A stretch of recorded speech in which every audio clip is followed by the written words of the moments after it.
Today's question comes from Sabrina in New Jersey. Sabrina writes, I listen to Dave and agree with most of his views. Oh, this is going to be awesome. I love these. Me too, Sabrina. Me too. I listen to Dave and agree with most of his views, but not on sharing bank accounts with your spouse. I like Steve Harvey's advice to share a bank account for the bills and then have one for yourself and one for the other spouse. I see couples fighting all the time about what the other spends money on. My sister and her husband argue about the way she buys her coffee. I'm engaged to be married, and my fiance and I don't want the same things when it comes to finances. How can we avoid that? I think your sister's married to a jerk. He gets mad about how she buys her coffee. What does that even mean? Unless they are broke and she's ordering $9 double latte espresso I guess thing, that's right? fair. I literally had in my head that they're at the coffee shop and she's ordering, and he's like, "Why would you do that? Why would you put Probably just like how expensive almond it is. milk and da da da?" Yeah. I went to the order, not specifically the price. So that's fair. That's So fair. here's the thing. To answer this question, I'm engaged to be married, and my fiance and I don't want the same things. We don't want the same things when it comes to finances. How can we avoid that? Don't get married. Really? Right? Or does they not want the same things like her sister has? No, she is engaged to be married, and My fiancé her and her don't fiance want and I don't want the same same- things when it comes to finance, right? Either don't get married or have some hard conversations and get on the same page. Because, I'll let you, Rachel, what do you think? You're Well, always telling yeah. people to share bank accounts. Yeah, always. Because in my head, you see couples fighting all the time about the way the other spends their money. And to me, that's not just a money issue. It's not a money issue at all. Like we go back to, I mean, it's a marriage thing. Like, are you guys on the same team? Are you working towards the same goals? Yeah, to your point, are y'all trying to get out of debt and one's spending money over here when they shouldn't be? Well, that's less about, again, the dollars and cents in my head, and that's more about respecting each other and the plan that you're on and working as a team together. Like, that's a whole other conversation. It's coming out that way.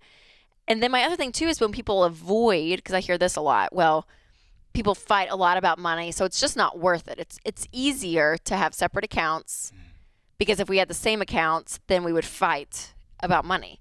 I'm like, well, then the fights that you would have are the fights you should be having. Those are the conversations you got to have. Then you got to have those conversations. You can't just avoid hard topics in marriage by putting a Band-Aid and having separate accounts. Like, it doesn't work.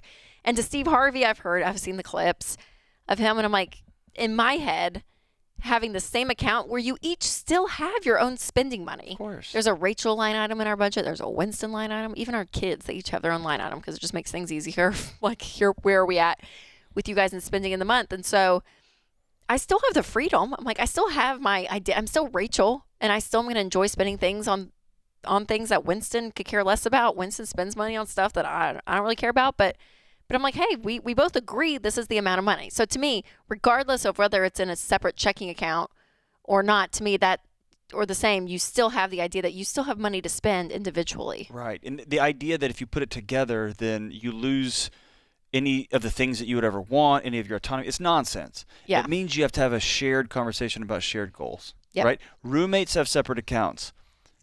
Couples who are together for the long haul, And they are married, talk but they- through things, man. Yep. They Yep. work together. So if you're married, have one account. And if conflict comes up because of it, good. Then you're going to work through it. And so let's pull this apart for a second. Sabrina, when you say that you and your fiance don't want the same things when it comes to finances, as a guy who works with couples, this is a big red flag. Not because of the money, but because somebody wants to have a lot of cars to work on in the driveway. Somebody wants a home. Somebody wants to retire someday. Somebody wants fill in the blank. These are questions about how we're going to live our lives, what we're going to do together, and more importantly, what we value. And finances is just the math part of the what do we value question. And so you all have to get in a room and say, do we want to value peace? And do we want to value laughing deeply and going on vacations and enjoying our lives? Or do we want to value a suburban we can't afford and sending our kids to colleges that they've got to mortgage their souls for? Whatever the question, whatever values y'all come up with, that's the question. And that's, man, your finances align after the values question. Yep, absolutely.